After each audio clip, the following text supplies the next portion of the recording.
Hello, everybody. I'm Stephen Yahelko with California State Parks out of the Sonoma-Mendocino Coast District. So today, happy Earth Day! We are actually coming to you live at the moment from Hendy State Park. And we are going to be looking at a whole bunch of different habitats today and how it relates to climate change. And today, we have a lineup of a whole bunch of different park interpreters that are going to be talking about their different parks and some of the threats that climate change might have, maybe some of the natural solutions that these beautiful and wonderful ecosystems provide to our climate. And we're also going to be talking a little bit about ways that you can help. So first off, I'm here, 1 o'clock. We will be hearing later at 1:30 from Van Dam State Park, talking about kelp forests. And then we're going to also be hearing at 2 o'clock from McCarraker State Park about harbor seals. And all of these are going to be talking about the impact that climate change will be having on these ecosystems. Some of the natural solutions that these ecosystems provide, as well some of the ways that you at home can help. Now, climate change can be a very touchy subject, and it can seem overwhelming at times. But the good news is that if we all band together on a united front, we can make quite a lot of impact in order to combat climate change. Now, take a look at the tree behind me, because we're going to talk about one of our first champions against climate change, the Coast Redwood. Now, Coast Redwoods, they are super tall.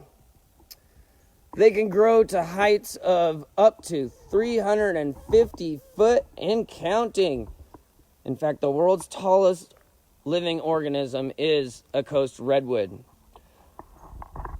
And they grow at an incredible rate as well, about 2 to 3 foot per year. And they survive for a very, very long time. Now, coast redwoods are well adapted to their niche, and they have been able to survive for a very long time in order to grow, thrive in our area all along the coast of Northern California. Now, coast redwoods are some amazing trees. I already mentioned they are the tallest living organism on the planet, but they have a lot of adaptations that allow them to grow.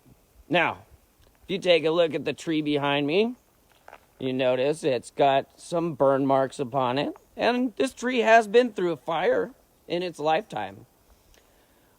Now, climate change is such a difficult thing for us to imagine how it will change this ecosystem. And the first thing is, while the coast redwoods have that ability to resist fire through their bark being over a foot thick and has tannins actually condensed in that bark. And in the tannins, it's fire resistant, rot resistant, fungal resistant. All those things allow these trees to grow for a very long time. And they can grow to be over 2,000 years old. The oldest being estimated at 2,200 years old. Wow! Now, but with climate change being such a complex thing, we know that it is, it's considered human-caused carbon emissions has increased the global temperature. In fact, in the last 10 years, we have had record-breaking temperatures worldwide. And it is also caused for a change in the fluctuation of our global climate patterns, as well as weather and all these things. And we've been seeing intense wildfires, especially in California. Over the last 3 years, we have seen some of the largest wildfires affecting thousands of our residents, and sometimes displacing a lot of these people. And it is very sad. But climate change is something that we kind of wonder whether it will affect the coast redwoods or not. While they do have this ability to stop a fire, they're not fireproof. Let's get that clear. They are fire resistant, and fire can burn through that bark if it's an intense enough fire. And we've seen through a number of other places, you can see that in fires it sometimes carves cavities in the tree. While it seems that it's doing all right, sometimes fires will burn through the tree entirely. Now, that is really concerning, because with fires reducing the amount of trees in our forest, it takes away one of the biggest benefits that these coast redwoods have to our natural world and our planet. So, we're going to talk a little bit about coast redwoods and carbon sequestration. Carbon sequestration seems like a very, very big word. But to simplify it, it's kind of the way that carbon is stored. Carbon is stored within these trees. Now, with photosynthesis, which is one of the most amazing powers of all the plants in our beautiful world, it all comes from the ability to take in water and take in carbon dioxide, right? And using the power of that sun, taking those molecules, smashing them together, melding them, and using that sun to meld those things together in order to create a carbohydrate, glucose. And that sugar acts as an energy source for the tree to grow and thrive. Now, these trees and the redwood forest in general has been known as one of the largest carbon sinks in the planet. We will be learning later on about some of the other large carbon sinks in the planet. But coast redwoods are very efficient at this. In fact, a normal tree can fix about 1 metric ton of carbon dioxide in its lifetime.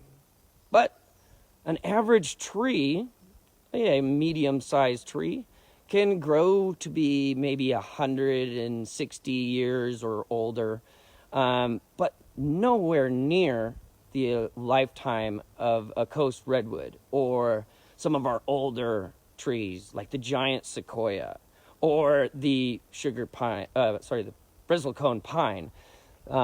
All those actually are somewhat in California. So they are super cool trees that we have here. But in that long lifetime, the coast redwoods have that ability through the power of photosynthesis, taking water, carbon dioxide right out of the air and melding it into glucose, shooting down and being stored throughout the body of the tree. As it grows, it adds on layers and layers of carbon being stored, and it can store that for its 2,000-year-old lifetime.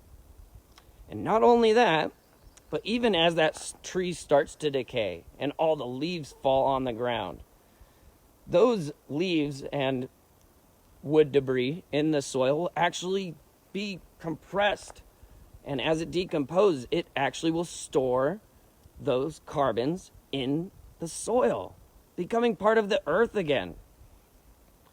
Now, another threat to our coast redwood is that the climate has been changing. Weather patterns have been changing.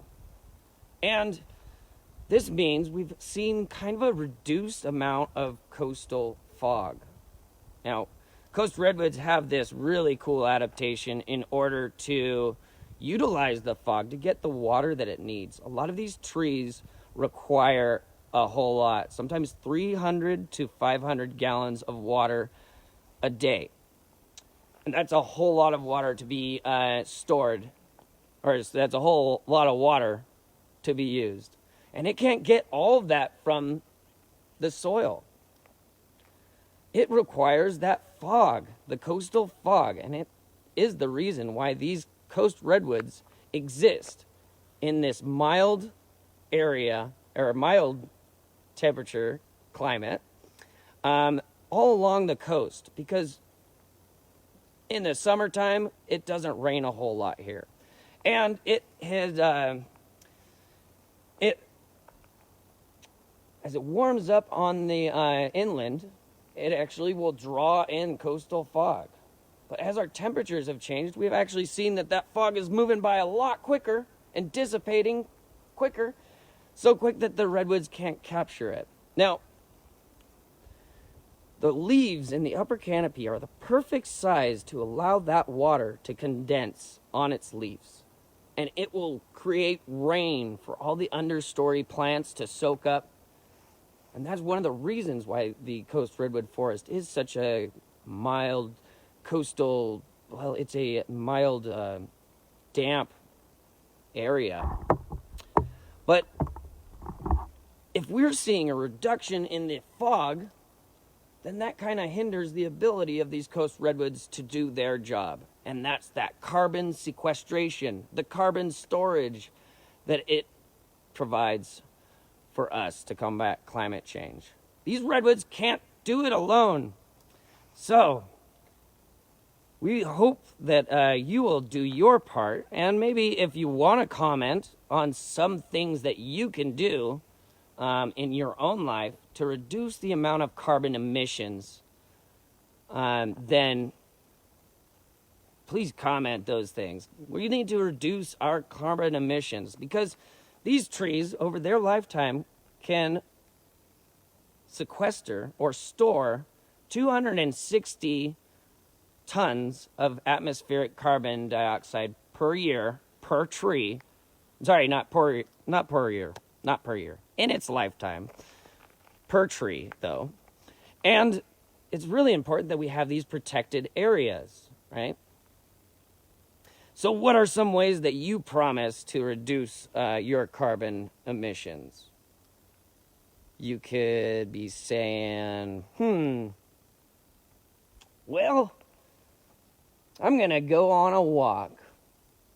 Yeah, go on a walk. You know what? Reducing the travel actually does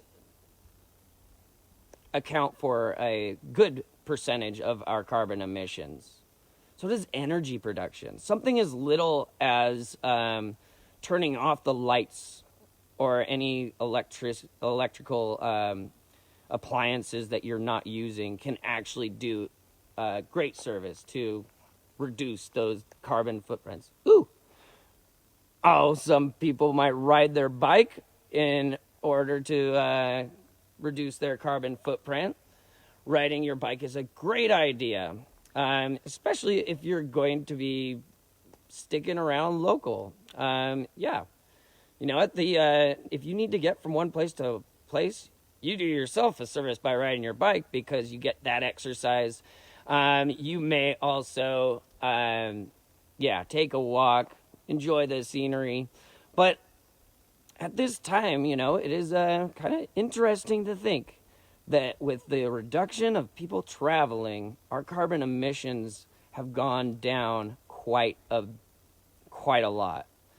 So let's see. Anyways, we are going to be coming to you. Happy Earth Day. We're going to be coming to you from 3 different locations today. Today, Hendy Woods at 1 o'clock.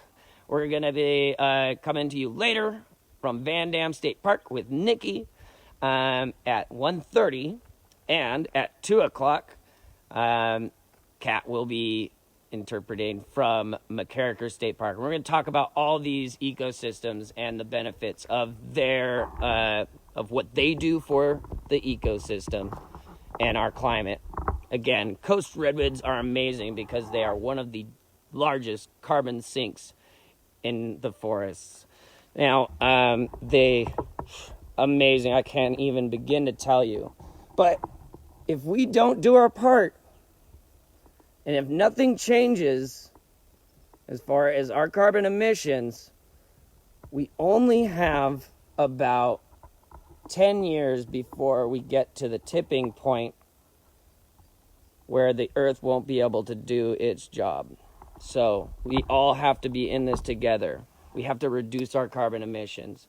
And thank you for watching. By being on this, you are already doing your part. Happy Earth Day, everybody. And stay tuned for Van Dam State Park at 1:30. Stephen Yahelka from California State Parks out of the Mendocino Coast sector, the Sonoma-Mendocino Coast District, thanking you, and have a beautiful rest of the Earth Day. Go take a hike somewhere in your yard or something. Yeah, I will talk to you all soon. This video will be available after I finish up. Just give it a little bit of time because it's got to save and upload again. All right. Signing off. Thank you so much. Have a great day.